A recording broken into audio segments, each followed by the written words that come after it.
Hello, আসসালামু আলাইকুম। আজকে আমি আপনাদেরকে দেখাবো বারবিকিউ চিকেন। একটু ডিফারেন্ট ওয়েতে স্টিমে আমি বারবিকিউ চিকেনটা করব। তার জন্য আমি এরকম 3 পিস চিকেনকে ভালো করে ধুয়ে এভাবে এই যে কাট দিয়ে নিয়েছি। এভাবে কাট দিয়ে নেবেন। এখন ম্যারিনেশন করব যাতে মশলাগুলো খুব সুন্দরভাবে এর ভিতরে ঢুকে। কাট দিয়ে ভালো করে ধুয়ে পানি ঝরিয়ে নিয়েছি।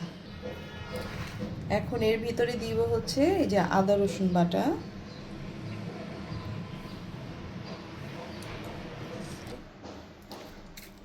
এই আমার বানানো চিলি ফ্লেক্স। চিলি ফ্লেক্সের ঝালটা আপনাদের টেস্ট অনুযায়ী দিবেন, কারণ হচ্ছে ঝাল কম খেলে অল্প দিবেন, ঝাল বেশি খেলে বেশি দিবেন। তারপরে দিব হচ্ছে অল্প একটু সয়া সস, এই মনে করেন জাস্ট 2 টিস্পুন আর কি, চা চামচের 2 চা চামচের মতো দিলাম।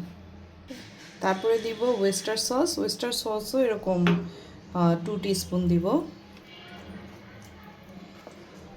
আগে সব নিয়ে নিই, তারপরে মাখাবো। তারপরে দিব একটু রসুন বাটা। তারপরে 1 টেবিল চামচ পরিমাণ নিয়ে নিব হচ্ছে টমেটো সস, এটা আমি বাসায় তৈরি করেছি। এখন দিব সিরাচা সস, এই যে এটা চিলি গার্লিকের 2টা ফ্লেভার আছে। এটা দিব আমি 2 টিস্পুনের মতোই। তারপরে দিব হচ্ছে রাঁধুনির বারবিকিউ মশলা। আপনারা চাইলে যে কোনো ব্র্যান্ডেরটা দিতে পারেন। আবার ভেবেন না আমি রাঁধুনির প্রমোশন করতেছি, না, আমার রাঁধুনির উপরে একটা আস্থা আছে, এই কারণে আমি রাঁধুনির সব প্রোডাক্ট ইউজ করি আর কি। এখন আপনাদের যদি প্রাণেরটা পছন্দ হয় প্রাণেরটা ইউজ করতে পারেন, অথবা পাকিস্তানের যে শান মশলা আছে সেটাও দিতে পারবেন, সমস্যা নাই। আমি এখানে এখন দিয়ে দিলাম পরিমাণ মতো আর কি বারবিকিউ মশলা, 3টা চিকেনের জন্য যতটুকু লাগে।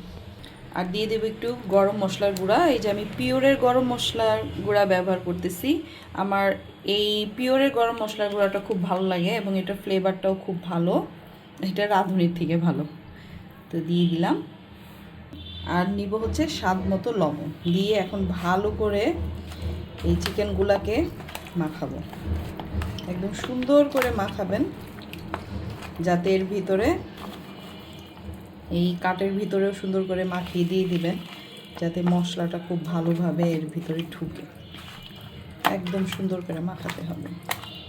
তার আগে আমি আরেকটা জিনিস দিব, 1 পিস লেবুর রস।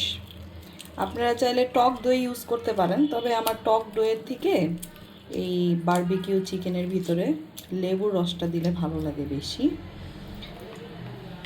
এখন এগুলা সব মশলাটা আমি সুন্দর করে মাখিয়ে ম্যারিনেট করে রেখে দিব প্রায় 4 থেকে 5 ঘন্টা। মানে যত ম্যারিনেট করবেন তত চিকেনটা ভালো হবে খেতে। চাইলে ওভারনাইটেও ম্যারিনেট করতে পারেন, এটা আমি 4-5 ঘন্টার জন্য ম্যারিনেট করে রাখবো।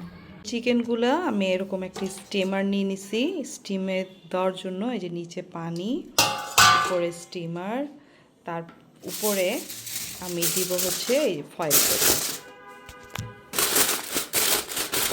এই ফয়েল পেপারের ভিতরে আমি চিকেনগুলোকে বসাই দিব।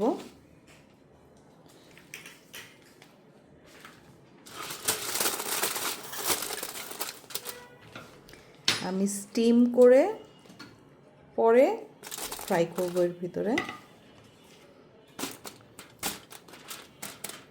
স্টিম করলে আপনার চিকেনটা অনেক ময়েস্ট থাকে এবং জুসি হয়, এই জন্য আমি স্টিম করছি। আপনারা চাইলে বেকও করতে পারেন, অথবা আপনারা চাইলে এটা এয়ার ফ্রায়ারেও ফ্রাই করে নিতে পারেন, তবে আমি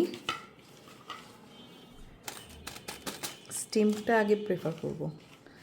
তারপরে চাইলে আমি ফ্রাইটা চুলায়ও করতে পারি, অথবা চাইলে এয়ার ফ্রায়ারেও করতে পারি। হয়ে গেল। এখন আমি চিকেনগুলোকে একটু এভাবে ফয়েল পেপার দিয়ে জাস্ট হালকা করে একটু ঢেকে দেব, যাতে চিকেনটা যখন স্টিম হবে এর জুসগুলো যেন বাইরে বের না হতে পারে, এটার মধ্যে যেন থেকে যায়। এখন আমি এই যে ঢাকনা দিয়ে ঢেকে স্টিম করতে দিব 30 থেকে 40 মিনিটস, যতক্ষণ পর্যন্ত চিকেনটা ভালোভাবে কুক না হয়ে যায় ততক্ষণ পর্যন্ত। ফিরে আসবো চিকেনটা কুক হয়ে গেলে। এই যে দেখেন আমার চিকেনটা 40 মিনিটস পর খুব সুন্দরভাবে কুক হয়ে গেছে। আমি এর ভিতরে এক ফোঁটাও তেল দিইনি। দেখেন চিকেন থেকেই যে অয়েলটা বের হয়েছে, এই অয়েলের মধ্যেই আমি এই চিকেনটাকে ফ্রাই করে বারবিকিউ সসের ভিতরে গড়িয়ে নিব। তো চলুন সেই প্রসেসে চলে যাই। এখন আমি এই প্যানে আমি যে চিকেনটা স্টিম করছিলাম এটা দিয়ে দিব।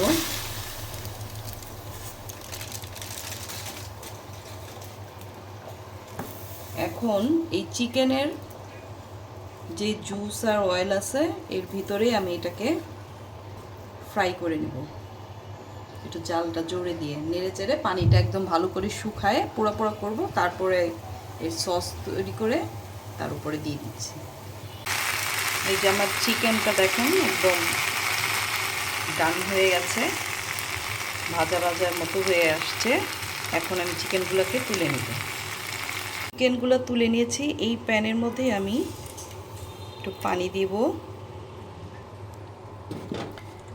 যাতে এর গায়ে যে মশলাটা আছে সেই মশলাটা এর পানির মধ্যে গুলে যায়। এবং এখানেই আমি বারবিকিউ সসটা ইউজ করব। আমি এই যে প্রাণের বারবিকিউ সসটা ব্যবহার করছি। আপনারা চাইলে যে কোনো বারবিকিউ সস ব্যবহার করতে পারবেন, কোনো সমস্যা নেই। এই যে বারবিকিউ সসটা যখন একটু বলক চলে আসবে তখন আমি এর ভিতরে একটু সুইট চিলি সস দিব, সাথে দিব হচ্ছে সিরাচা চিলি সস সামান্য একটু দিয়ে একটু ভালো করে মিশাবো।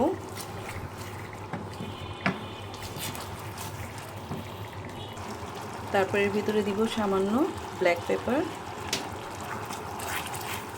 ব্যাস মিশিয়ে ফেললে আমার বারবিকিউ সস রেডি। এখন এটা চিকেনের উপরে আমি ঢেলে দেব।